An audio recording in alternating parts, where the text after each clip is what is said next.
Good morning, Jeff. How are you this morning? I am good. How you doing, Linda? I'm hanging in there. That's We just had a spring break, and I just don't even real. People kept saying, "How's your spring break?" And I kept saying, "I don't know what spring break yeah, that's the way it goes sometimes for sure. for real." Is everything going okay in your world?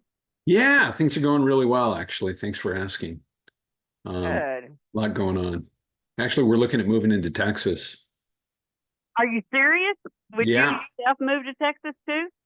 Well, not physically. We're looking at moving or actually building some analytics platforms for Texas hospitals. So, Oh, got it. Okay. mm, So like Baylor? all of them. Oh, wow. That's wonderful. Yeah.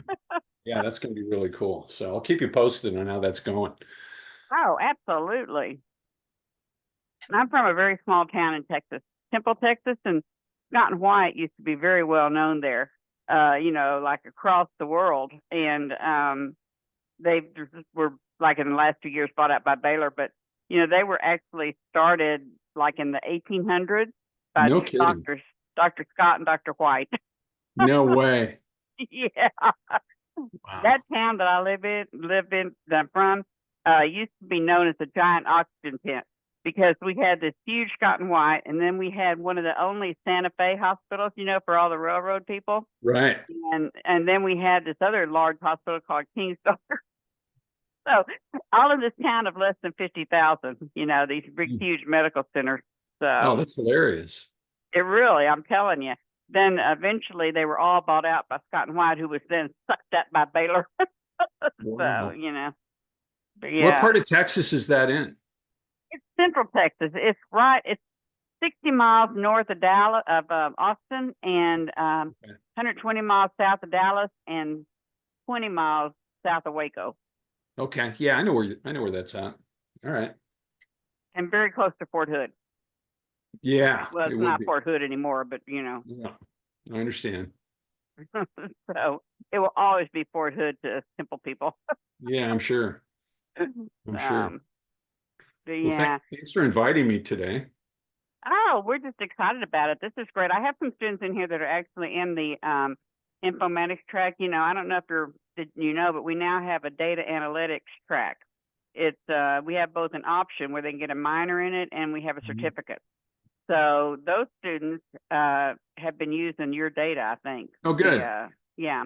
Yeah, I'd love to Um, talk to some of them actually because we're in the middle of designing an update for it, and I'd love to get some feedback from some of the students. So, who should I talk to about getting in touch with some of the students in that track? Jeremy Ramirez. Do you know Okay. him? Oh yeah, I know Jeremy. I He figured it was runs probably that him, but program. I wanted to ask. Yeah. He's got, I don't know if you know, Anya Evandano. She has graduated last year, but Jeremy had hired her as a research assistant. So she's been, I think, doing quite a bit of work with it. And Okay, I think she's pretty knowledgeable too. good. I will reach out to Jeremy today. And Yeah, yeah, because he's definitely the one. He can, hook you up. sounds good. Okay. Well, All tell me about right. our class today. This is a marketing class, Okay. and we right now they're in the middle of writing a business proposal, so they're looking at numbers, as far as how to figure out what their competition is, and what numbers they need to make to be able to get money, Sure. from a bank or something. So they should be very, very interested in, in finding out about this data. Every semester, what you do creates an interest in at least one or two students to go into our data analytics. So, Okay, you good. know, yeah, it's really a good thing. I'll tell you. I'm always excited about it too. I think it's such a neat program. And I'm really excited that it's going to be going to Texas. Yeah, I thought that would get your attention. I always really got my attention. Oh, Lordy. Okay, so let's see. It's about 3 minutes after 8, and we're only missing a couple of students. So I'm going to go ahead and introduce you and let you get started. My allergies are really running bad today. Okay, so Greetings, everybody, after your spring break. I hope everybody had a great spring break and actually had one, unlike your instructor who didn't have one. So, we have got a really interesting guest speaker with us today, Jeff Pratt. He is going to tell you all about big data and about a program that is his program, basically. And we actually, those of you that are in the data analytics track, probably have worked with some of this data. So if you have any questions for him after he's presented it, I know he's always happy to answer. And, you know, we're going to have a great presentation today. So let me fix it where you can, they updated this dumb, Zoom. So I always have to hunt for the share thing. Give me 1 second. Because it used to be really easy to find. There should be let me try something. I'm going to just see if it'll let me share. Oh, so I'm sending you a request right now. Oh, good. Okay. There we go. Okay, so let me go ahead and share. Okay, cool. Super. Where is that thing? Application. Okay, I think that'll work. Okay, can you see my screen now? It's just the Speedtrack website at the moment. We can see it. Okay, cool. Well, thank you, Linda. I always appreciate the opportunity to talk to some students. Just a quick background on Speedtrack. We're a software technology company located here in Southern California.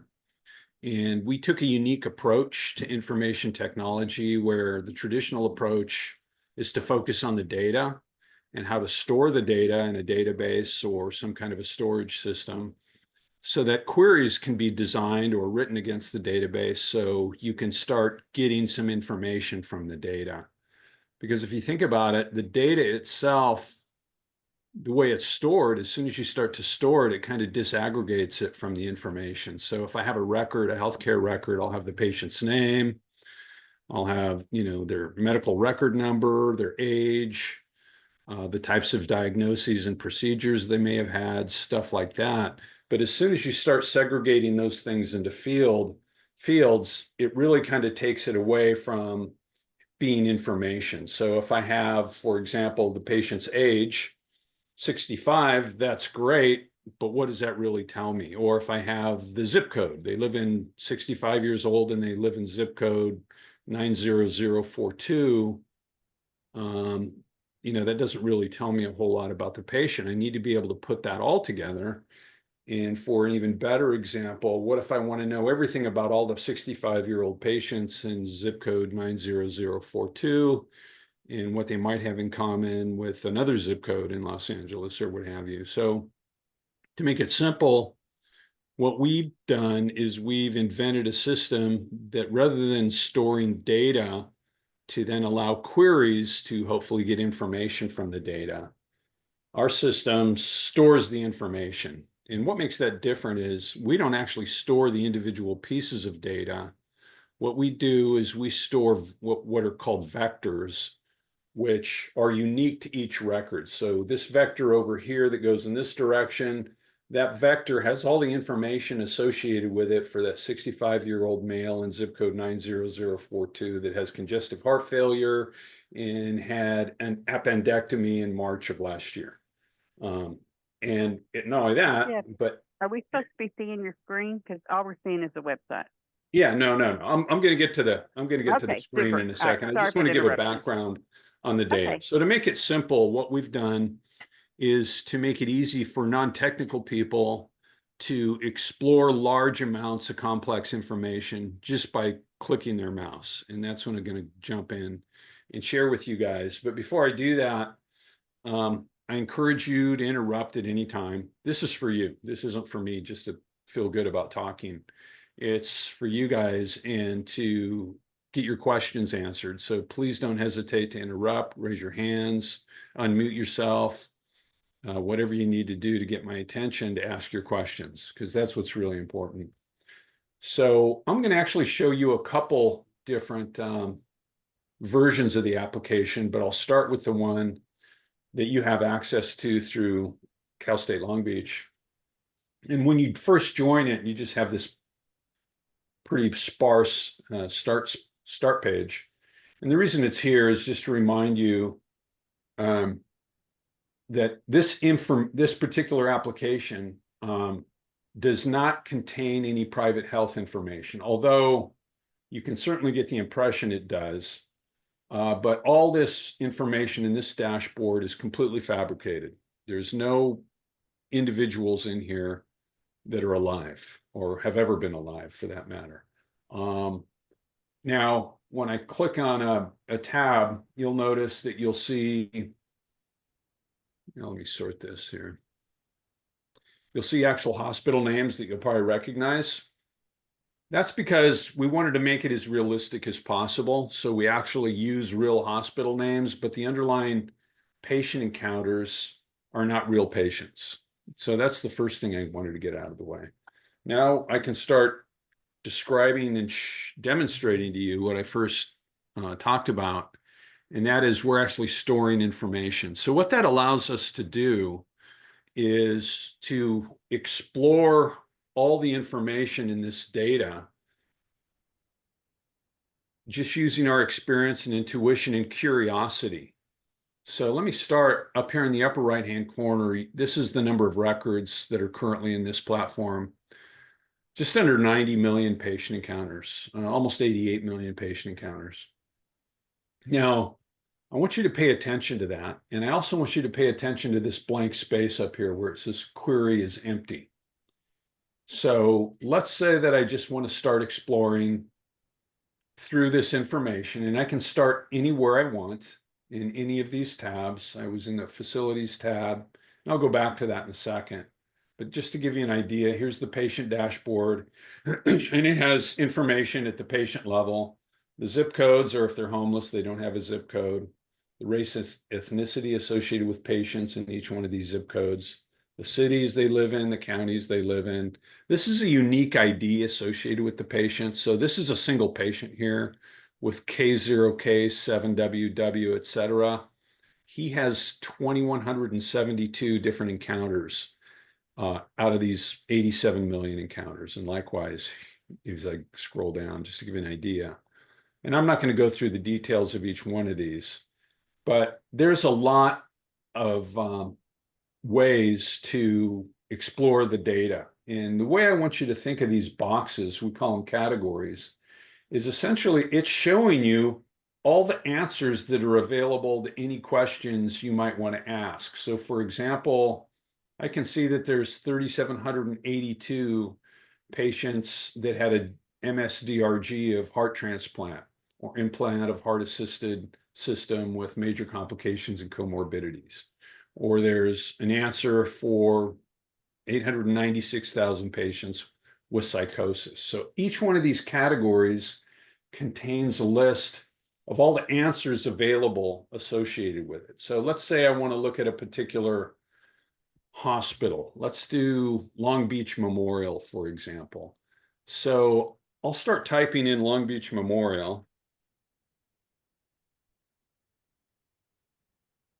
And it's a memorial care hospital. I can see that. And I can see there's 35,000 ambulatory surgeries, 371,000 emergency department visits, and over 91,000 inpatient visits at this particular hospital. So when I click on it, this is what makes Speedtrack different. When I click on Long Beach Memorial, you'll notice that the results went from 87 million down to 499,000 patient encounters. And every one of these categories is now showing me just the information associated with Long Beach. So essentially it's answering all my questions that can be answered from the data by saying, okay, here's everything to do with Long Beach. LA Care is the #1 payer plan. They do a lot of managed care and fee-for-service types of coverage. Medicare is their #1 type of payer category, followed by Medi-Cal and then private commercial coverage. And so it's showing me all the remaining answers that I can ask of the data. So it's literally guiding me through the information because all these categories not only show me the remaining answers, but the number of remaining records associated with each answer. So if I wanted to just focus on LA Care Health Plan, I can click on that. Again, it's going to narrow down to the 9,630.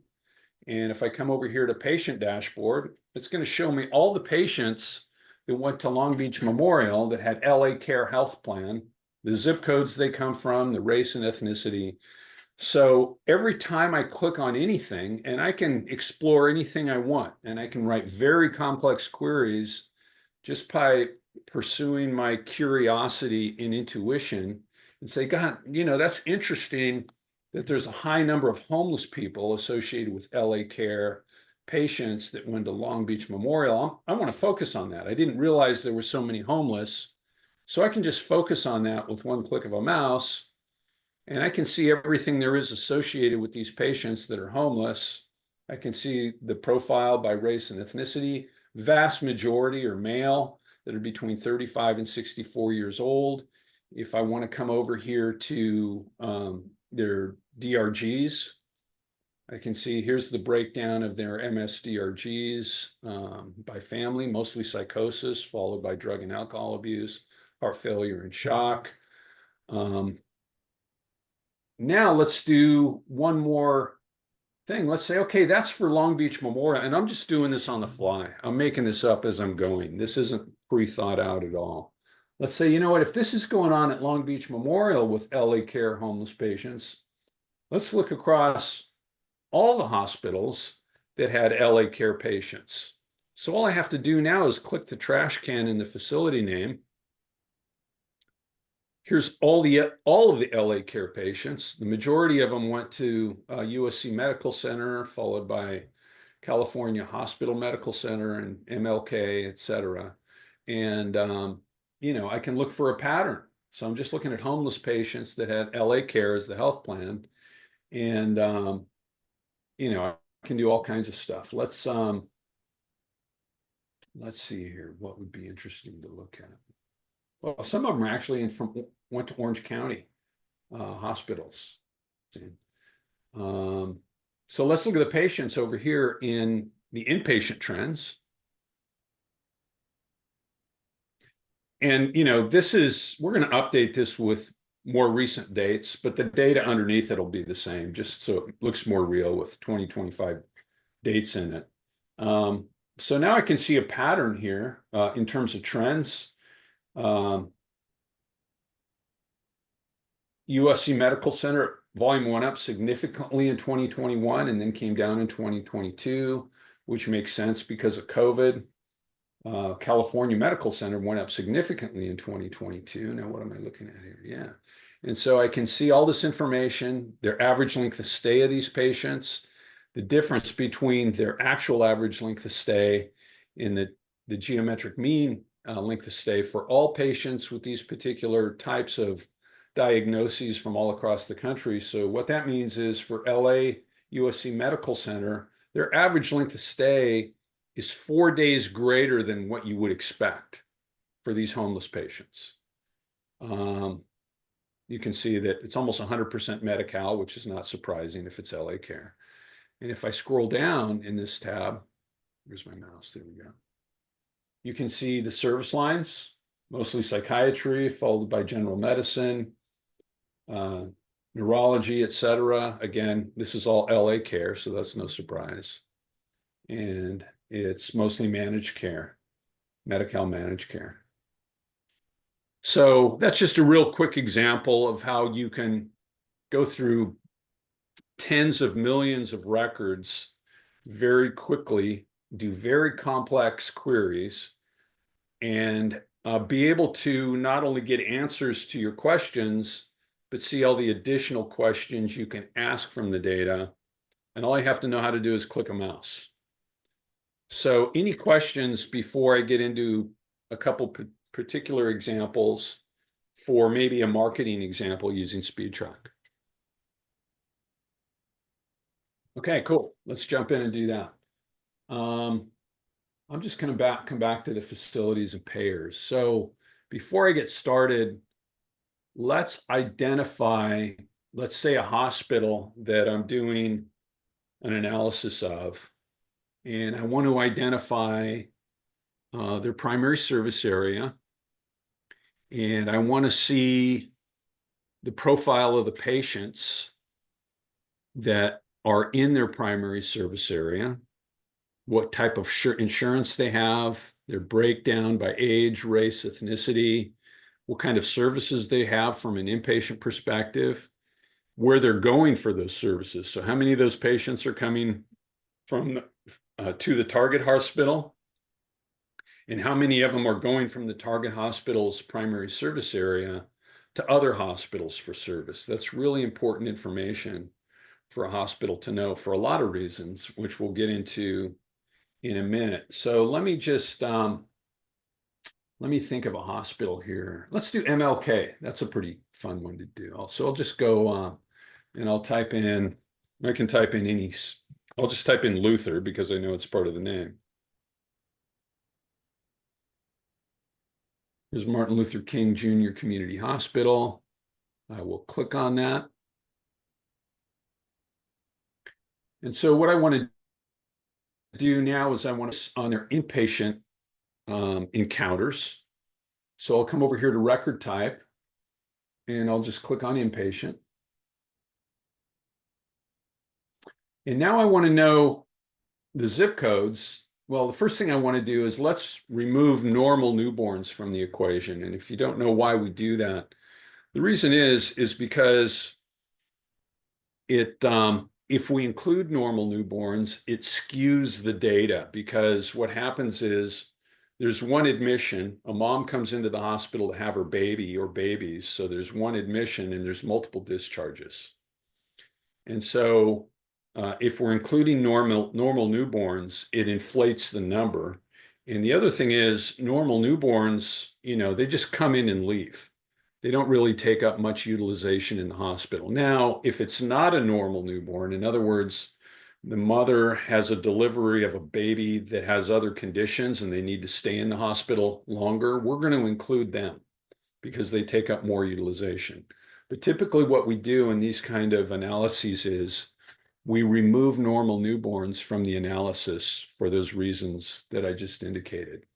So in order to do that, I'll just come over here to the MSDRGs, and typically I'll sort by frequency. You'll see that normal newborns is the #1 DRG. Actually, it's not. That's interesting for MLK psychosis is, but we'll remove normal newborns. And the way we do that, there's a thing up here that says start negations. I just click the checkbox and then I click on normal newborn.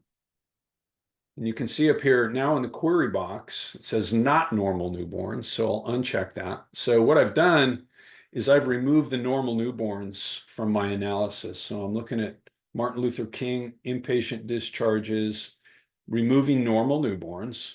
And so now what I want to do is let's identify their primary service area. So an easy way for us to do that is come over to the patient dashboard.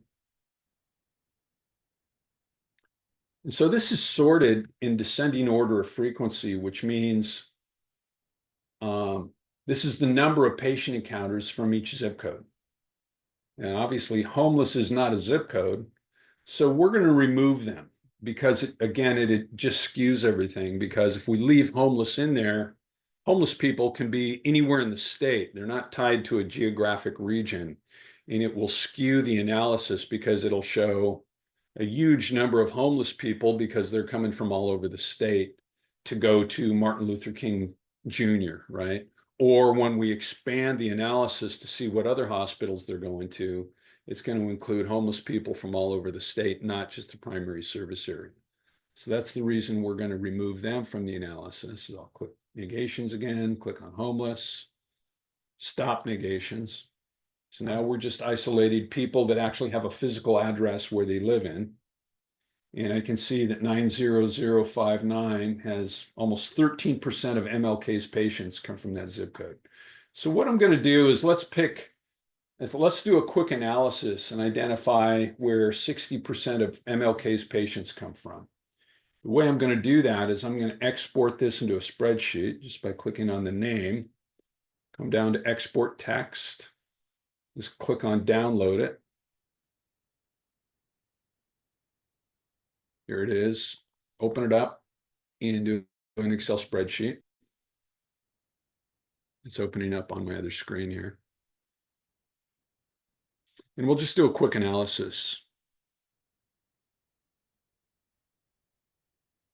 Where'd it go? There we go. Okay. Okay, so here it is. Zoom is making my screen act kind of funny, but I'm going to take the frequency. I'm going to add a column. Actually, I'm going to take the frequency percent. I'll add a column next to it. Just insert that. And what I'm going to do is I'm going to do a quick calculation. So I'm going to say the top one equals the 12.8%. And then the next one down is going to equal the 12.8% plus, oops, the 10.575% next to it. Because what I want to do is I want to see a cumulative total, and then I'm going to identify the zip codes that make at least 60%. So I'm just going to copy this one all the way down. And so I can see when I get down to this zip code here, I'm over 60%.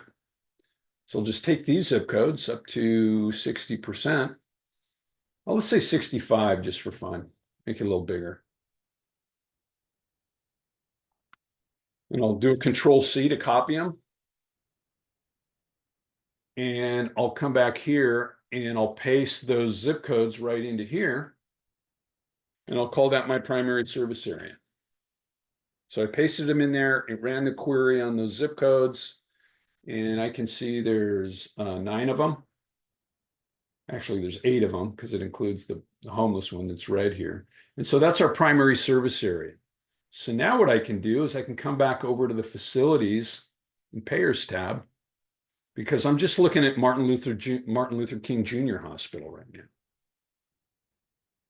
I can hit the trash can, and this is going to show me where those patients from those zip codes that we defined as Martin Luther King's primary service area are going. So I can see quite a number of them are going to St. Francis, which is, if you're familiar with the area, that makes total sense. UCLA Harbor, Centinela, totally makes sense, etc. And so now that I've got this done, I can come over here and I can see, again, I can go to the patient dashboard. I can see what the general profile of these patients are in terms of age, race, etc. Language spoken. And I can come over here. One of the coolest things we can do is I'll just go right to the inpatient trends tab. And this is what the executives like to do when they first jump into this, is say, okay, I just want to see an overall profile of this service area, where these patients are going for service, what the trends are, and what type of service they have, what type of insurance they have. And that's exactly what this gives them. So here's the list of the hospitals. I can see that Martin Luther King has the largest share of that market for that service area. I can see the change in volume over this period of time.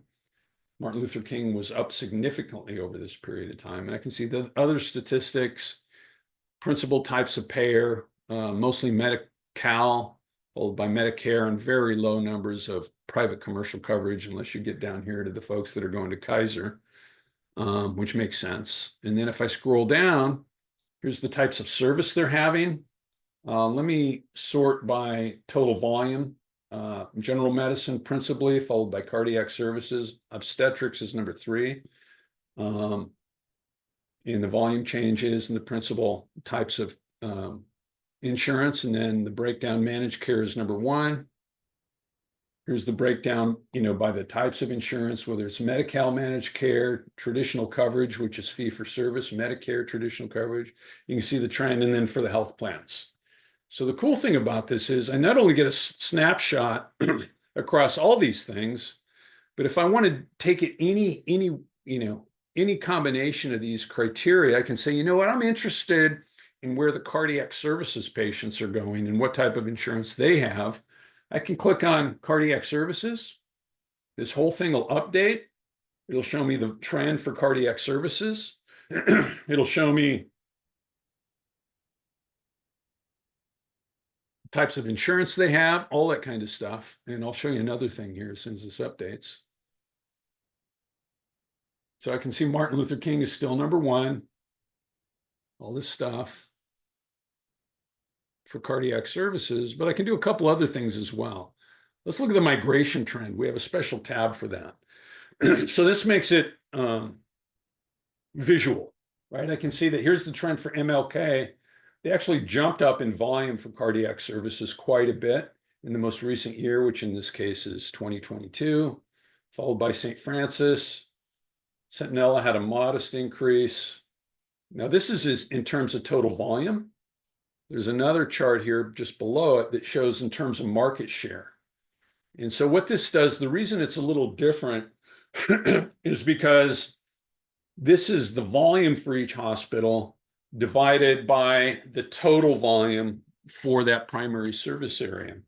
So you can see there's still a jump in terms of total market share for MLK, but it actually went down for St. Francis and for Centinela, because what that means is the total volume actually went up more than Centinela's and St. Francis's cardiac services went up. So while it says that Centinela went up by volume, or here's a better example here, Memorial Hospital of Gardena went up by volume. They actually went down a little bit in market share. Any questions on this stuff? And the cool thing about it, if say I've got to build this report for the executive committee and the meeting is in an hour, I can quickly just click on these. I want to export this graph image, put it in a PowerPoint presentation. I can just download it. I can copy it to a clipboard, paste it into my PowerPoint presentation. I can open it in a new tab. I'll just download it here to show you what it looks like. There that is.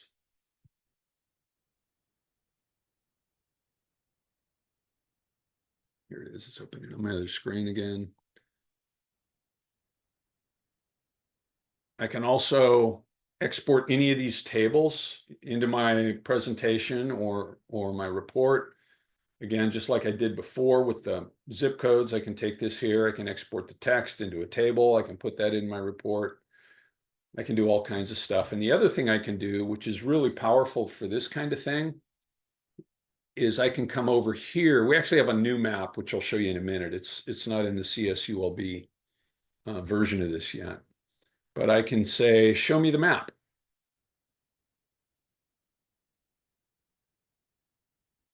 So it's taking that data. It's going to show me the hospitals. And it's going to show me the zip codes. So here's the data. So the majority of these cardiac services patients are coming from 90044. I grew up in 90042, by the way. And if I want to add the hospitals so I can see where the hospitals are relative to it, what hospital is that? There's MLK right there, right in the middle of their service area. Over here is what? Centinela. You know, down here I can see that's Kindred. That's a long-term care facility. They don't have much. You can see they only have 52 encounters, where MLK has over 4,000. So I can see where the hospitals are, which is important. And I can put this in my report as well. But the other cool thing is it also gives me a couple tables. So here's a table of all the hospitals. MLK has the highest number of encounters with over 4,000. And then it gives me another table down here, which breaks out the zip codes. It's way down here. So this is, you can see there's hospitals from all over the state that had an encounter from those zip codes. This Crestwood Psychiatric Health Facility in Bakersfield had one patient from those zip codes. But here's the zip codes themselves, the number of encounters from each zip code, the population for each zip code, and the encounters per 1,000 population. This would be a cool thing to put in my report, along with the map showing the distribution of the zip codes and the hospitals that they're going to. Any questions?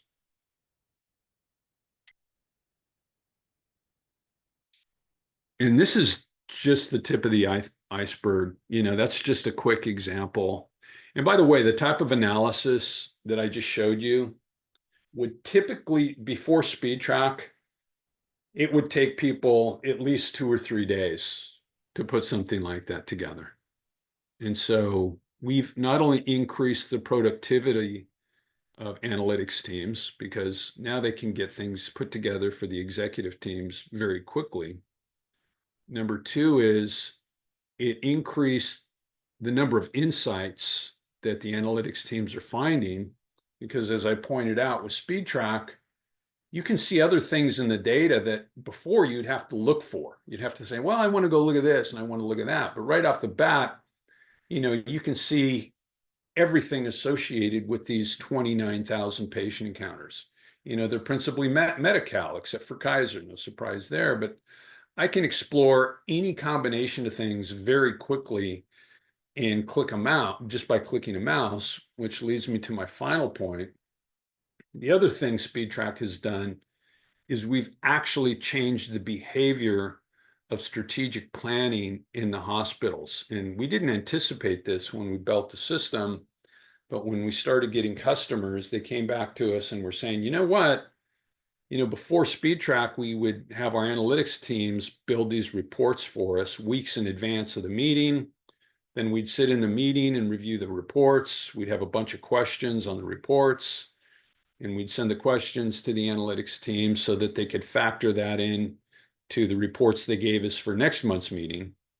And now what they're doing is in the meetings, they actually have Speedtrack up on a big flat screen. And so they can go through and answer questions and ask questions during the meeting rather than making a list of questions during the meeting to send to the analytics team to prepare new reports for next month's meeting. So that's the difference storing information makes versus just storing data that you have to think of queries that you want to ask questions to the data. You can literally browse through tens of millions of records. Just, I've even heard from some of our customers that, if they don't have anything to do, it's kind of like, Instagram. If they have a break in the afternoon and they had a question that was kind of in the back of their head, they can just jump in and start exploring around and identify things that they had never even considered asking before Speedtrack. So it's kind of like you get in there, it's addictive because you start exploring around, you identify things, and you can present ideas to management that they hadn't even thought of because you can get in there and explore around using your curiosity and intuition and identify things that might be useful that somebody never even asked you to look at. So that's another advantage. Let me run into a couple quick use cases. Is there any additional questions or comments before I jump into an ED use case? Okay. So let's focus Quiet on, this morning. I think they're recovering for spring break. yeah, I don't blame them.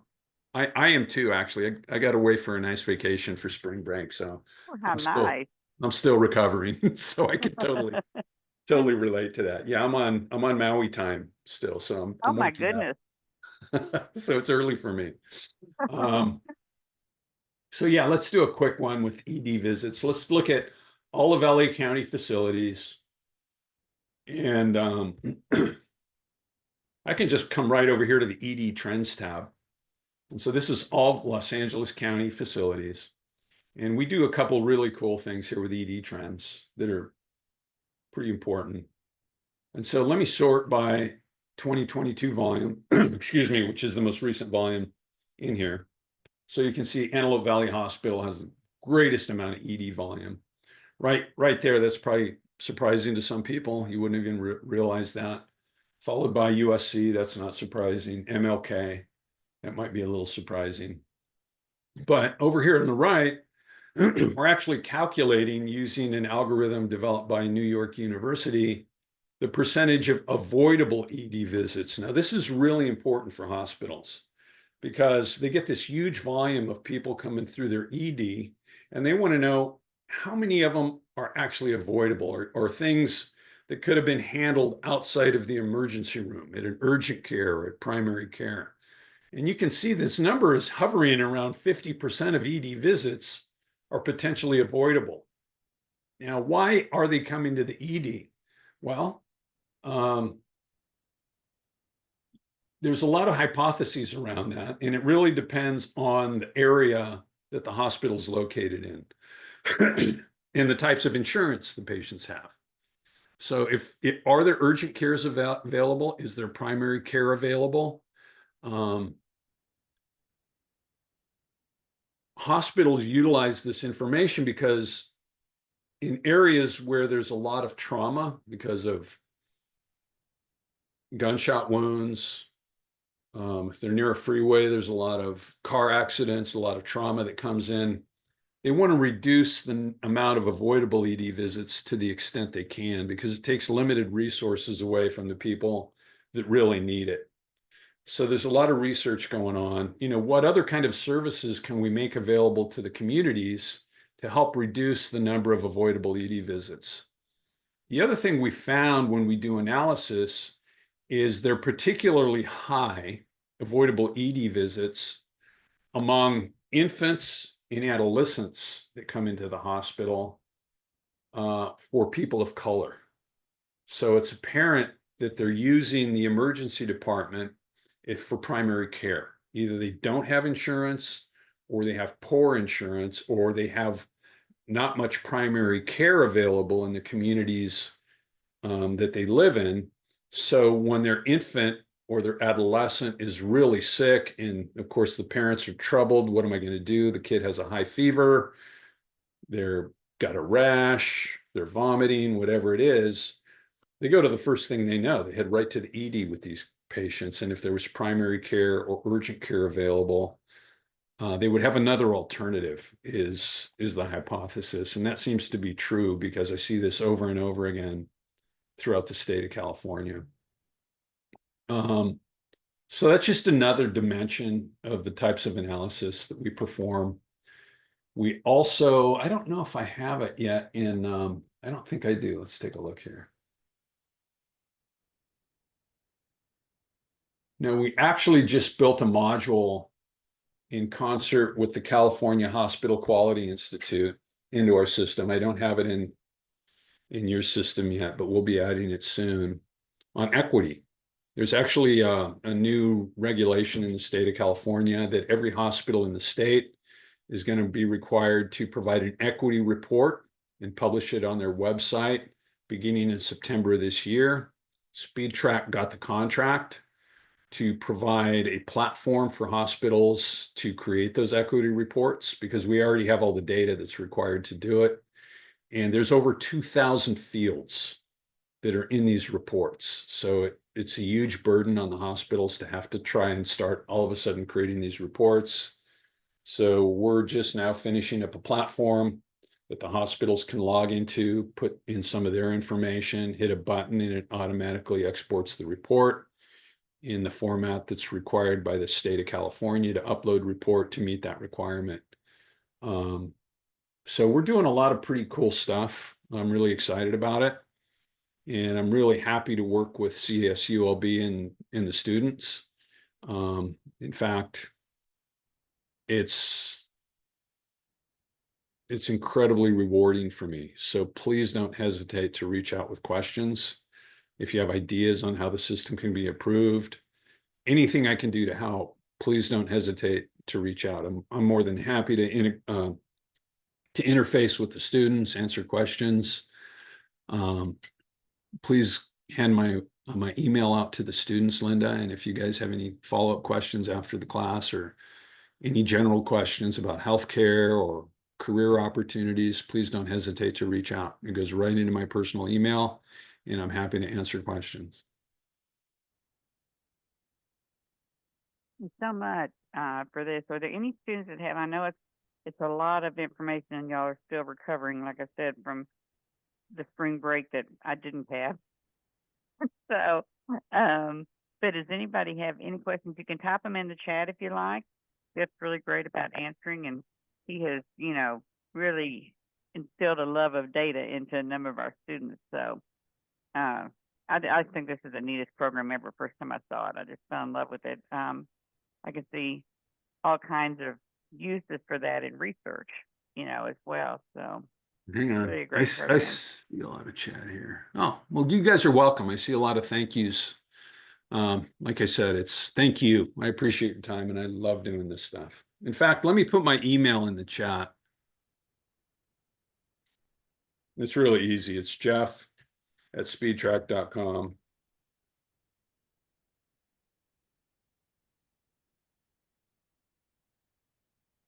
All right, I spelled it right. I'm extremely dyslexic, so I always have to double check everything I write, and even then, then I miss it half the time.